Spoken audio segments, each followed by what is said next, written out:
Welcome to a new Dean Martin Untold Moment story. I'm Harold. If you're ready, let's begin. The red recording light was glowing on camera 2 when 8-year-old Susan Miller stood up in the studio audience and said 7 words that would shatter Dean Martin's carefully constructed armor and force NBC to make television history. "Mr. Martin, my daddy can't smile anymore." What happened next would expose the man behind the myth and prove that some moments are too important for show business. It was March 18, 1965, Studio 4 at NBC Burbank. The Dean Martin Show was broadcasting live to 22 million viewers across America. The studio buzzed with controlled chaos, cameras rolling on their tracks, boom operators adjusting microphones, the 20-piece orchestra tuning instruments while Dean moved through his opening monologue with that trademark, effortless charm. Dean stood center stage in his perfectly tailored tuxedo, a cigarette balanced between his fingers, that sleepy half-smile playing on his lips. Behind him, the stage glowed with warm amber lighting that caught the smoke drifting lazily toward the ceiling. The studio audience of 200 people hung on every word as Dean delivered perfectly timed jokes about marriage, drinking, and the absurdities of modern life. Everything was running like clockwork, the kind of professional perfection that had made the Dean Martin Show the highest-rated variety program on television. In the control booth, producer Greg Garrison watched the monitors with satisfaction. Dean was in peak form tonight. The ratings would be massive. The sponsors would be thrilled. NBC executives would call tomorrow with congratulations and contract extensions. This was exactly the kind of smooth, profitable entertainment that built careers and lined bank accounts. But in row C, seat 12, sat a ghost that nobody had noticed. Susan Miller was 8 years old, though trauma had given her eyes far older than her years. Her brown hair was pulled back in careful pigtails, and she wore her best Sunday dress, pale blue with white flowers, the one her mother had bought for church before everything fell apart. Beside her sat her mother, Margaret, who gripped her purse with white knuckles and tried to smile whenever Susan looked at her. Margaret Miller had brought Susan to the taping as a desperate last resort. For 6 months, Susan had been living in a house where laughter had died. Her father, Robert Miller, had returned from Vietnam the previous year carrying wounds that couldn't be seen but never healed. The cheerful accountant who'd left for war had been replaced by a stranger who sat in darkened rooms, jumped at sudden noises, and hadn't smiled since the plane touched down in California. Robert Miller had loved Dean Martin's music before the war.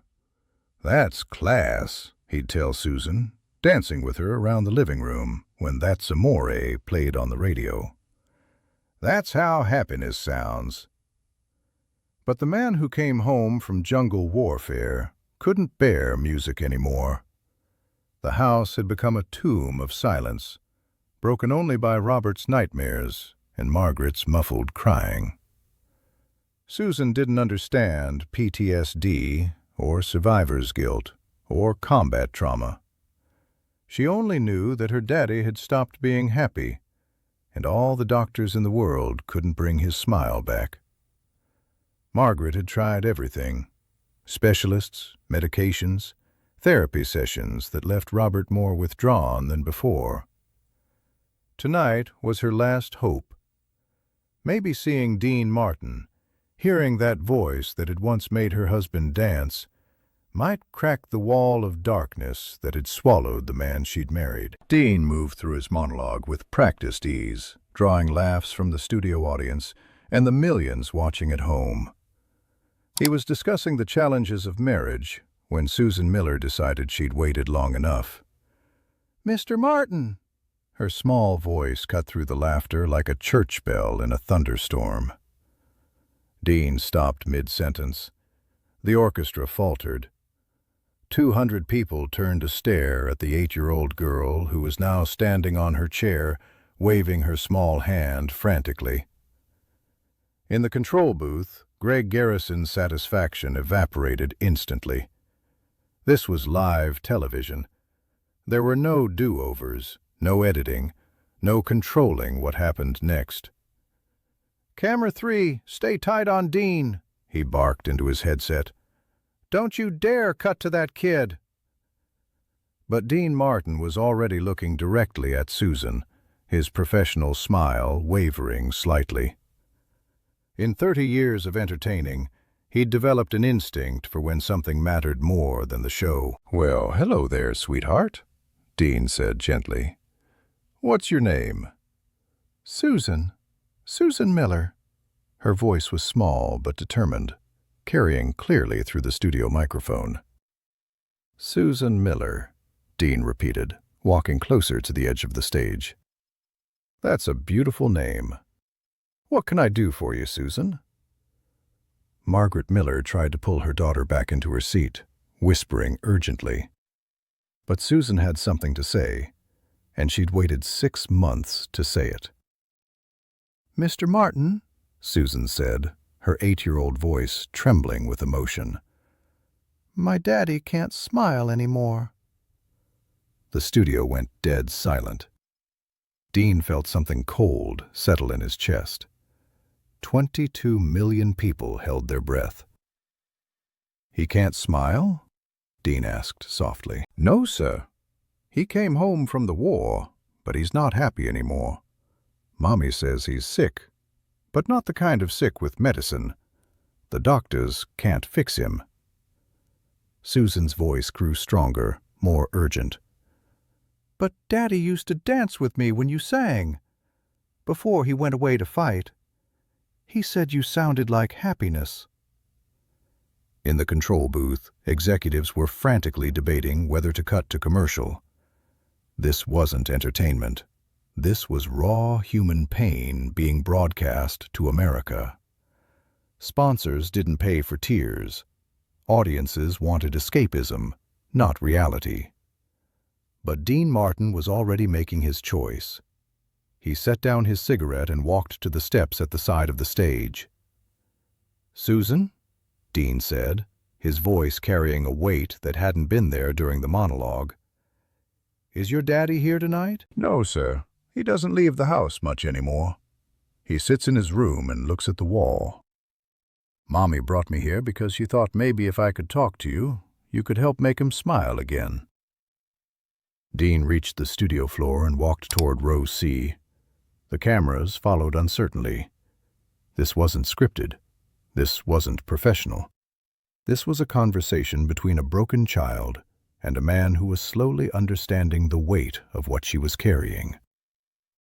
"What's your daddy's name, Susan?" Dean asked, kneeling beside her seat. "Robert Miller. Sergeant Robert Miller. He was in Vietnam for 2 years." Susan's voice broke slightly. "He used to sing your songs to me, but he doesn't sing anymore. He doesn't do anything anymore." Dean felt his chest tighten. He'd entertained plenty of veterans over the years, performed at USO shows, supported the troops publicly. But he'd never looked into the eyes of a child whose father had come home from war as a stranger. In his earpiece, Greg Garrison's voice crackled with urgency. "Dean, we need to go to commercial, now. This is getting too heavy. Bring it back to the show." Dean reached up and pulled the earpiece out, handing it to a stunned audience member. He was done taking direction. "Susan," Dean said, "what would you like me to tell your daddy?" The 8-year-old girl thought for a moment, then looked directly into camera 2 with the innocent certainty of a child who believed television could work miracles. "I want to tell him that it's okay to be sad, but it's not okay to stop loving us. And I want to tell him that Mr. Martin says happiness is still there, even when you can't find it. And maybe, if he tries real hard, he can remember how to dance with me again." Susan paused, tears starting to stream down her cheeks. And I want to tell him that I love him even when he's scared. And Mommy loves him too. And we're not going anywhere. We'll wait for him to come back to us. 22 million people watched Dean Martin's face crumble. The king of cool, the master of effortless charm, broke down completely on live television. Tears streamed down his cheeks as he pulled Susan into a hug that lasted 30 seconds of dead air time. When Dean finally pulled back, his voice was thick with emotion. "Susan, I want you to know something. Your daddy isn't broken. He's hurt. And sometimes when people are hurt that badly, they forget how to let love in. But you just reminded everyone watching tonight, including your daddy, if he's watching, that love doesn't give up." Dean stood up and addressed the camera directly, abandoning all pretense of entertainment. "Ladies and gentlemen, this is Susan Miller. Her father, Sergeant Robert Miller, served our country in Vietnam. He came home carrying wounds that we can't see, but that hurt just as much as any physical injury. Tonight, his 8-year-old daughter is asking us all to remember that our veterans need more than parades and thank yous. They need patience, understanding, and families who won't give up on them." Dean looked back at Susan. "What do you say we sing a song for your daddy? Something that might help him remember what happiness sounds like." Susan nodded eagerly. Dean signaled the confused orchestra, who looked to the control booth for guidance they weren't getting. "Play That's Amore," Dean called out. "But play it soft. This is a lullaby for a soldier who forgot how to sleep peacefully." What happened next would be replayed on television for decades. Dean Martin, the coolest man in show business, sang That's Amore while holding the hand of an 8-year-old girl whose father's soul had been wounded in a jungle halfway around the world. The song wasn't performed. It was offered as a gift, a prayer, a bridge across the chasm that separated a war veteran from his family. When the song ended, Dean knelt beside Susan one more time. "Susan, I want you to give your daddy a message from me, okay? Tell him that Dean Martin says it's never too late to dance with your daughter. And tell him that every time you hear one of my songs, I'll be thinking about him and hoping he finds his way back to the music." The show was supposed to continue for another 40 minutes. Dean had guests waiting backstage, comedy sketches prepared, musical numbers rehearsed. Instead, he made television history. "Ladies and gentlemen," Dean announced, "we're going to end tonight's show right here. Because sometimes you encounter something so important that everything else can wait." He looked into the camera one final time. "If you know a veteran who's struggling to find his way home, don't give up on him. Love him through the darkness. And remember that healing takes time, but it does happen." NBC executives were furious.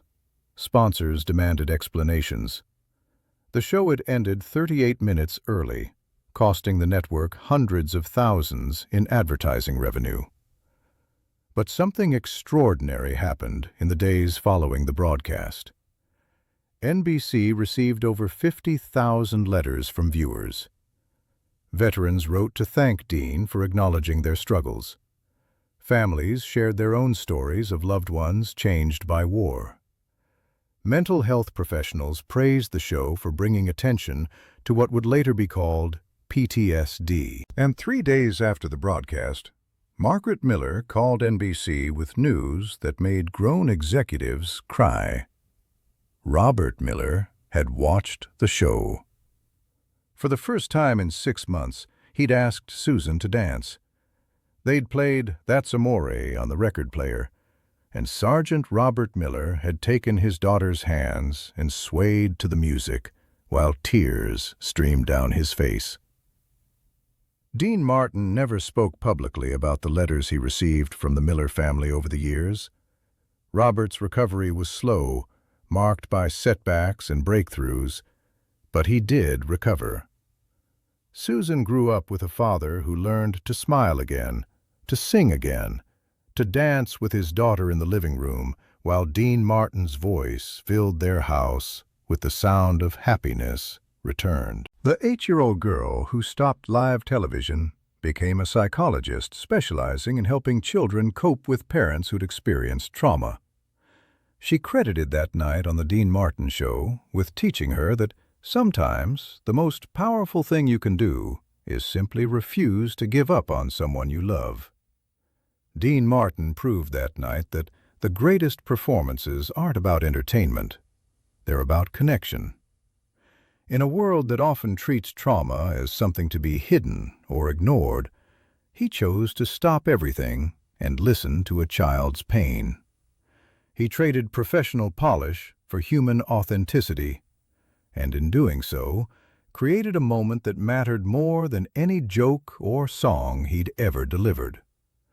The red recording light may have been glowing, but the real magic happened when Dean Martin chose love over show business, truth over performance, and a broken family's healing over television's demands. Sometimes the most important thing you can do is stop the show and remember that behind every audience member is a human story that deserves to be heard. Welcome to a new Dean Martin Untold Moments story. I'm Harold. If you're ready, let's begin.